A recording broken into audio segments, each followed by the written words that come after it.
পুরা পাগলাটে এক ম্যাচ হলো বাংলাদেশ বনাম শ্রীলঙ্কা।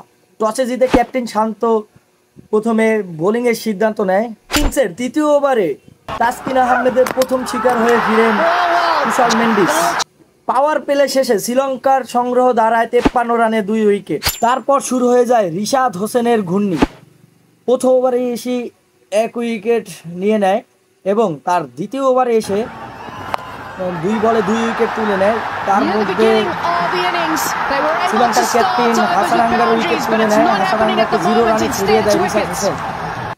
তার সাথে সাথে বাংলাদেশ তাদের নিয়ন্ত্রণে নিয়ে নেয় ম্যাচটি। বাংলাদেশের বোলিং ইউনিট খুব ভালো বোলিং করে 124 রানে আটকে দেয় শ্রীলঙ্কাকে। মুস্তাফিজুর রহমান 4 ওভারে বোলিং করে 3টি উইকেট নেয়। রিশাদ হোসেন 4 ওভারে 22 রান দিয়ে 3টি উইকেট নেয়।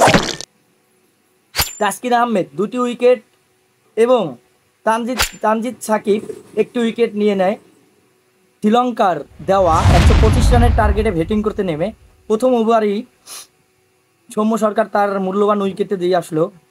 দ্বিতীয় ওভারে তানজিদ তামিম তার উইকেটে দিয়ে আসলো এবং ক্যাপ্টেন শান্ত পাওয়ার প্লের মধ্যেই তার নিজের উইকেটে দিয়ে আসলো। 3 উইকেট হারিয়ে বাংলাদেশ খুব চাপে পড়ে। তখনই টিমের হাল ধরল অভিজ্ঞ লিটন দাস এবং তাওহিদ হৃদয় হাসারাঙ্গাকে 4টি 6 মারে। তার প্রথম ওভারে 1টি 6 মারে এবং হাসারাঙ্গার দ্বিতীয় ওভারে এসে তাওহিদ হৃদয় টানা 3 বলে 3টি ছক্কা মারল। চতুর্থ বলে আউট হয়ে যায়, কিন্তু তার আগে বাংলাদেশকে জয়ের দ্বার প্রান্তে নিয়ে যায় তাওহিদ হৃদয়। 20 বলে 40 রানের এক অনবদ্য ইনিংস খেলে তাওহিদ হৃদয় আউট হওয়ার কিছুক্ষণ পরে লিটন দাস আউট হয়ে যায়।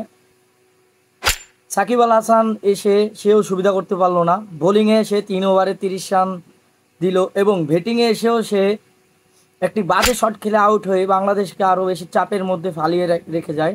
সেই চাপ আরও বৃদ্ধি হয় যখন একই ওভারে রিশাদ হোসেন এবং তাসকিন আহমেদ 2 বলে প্যাভিলিয়নে ফিরে যায়।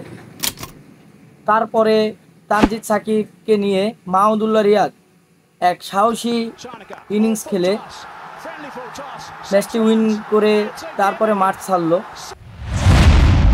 অবশেষে বাংলাদেশ ম্যাচটি জিতলো। অনেক সহজ ম্যাচ, খুবই কঠিন করে জিতলো। তারপরও শ্রীলঙ্কার সাথে এই উইন খুবই মানসিকভাবে চাঙ্গা করবে টিম টাইগারদের। অভিনন্দন টিম বাংলাদেশকে এত সুন্দর একটি ম্যাচ উপহার দেওয়ার জন্য।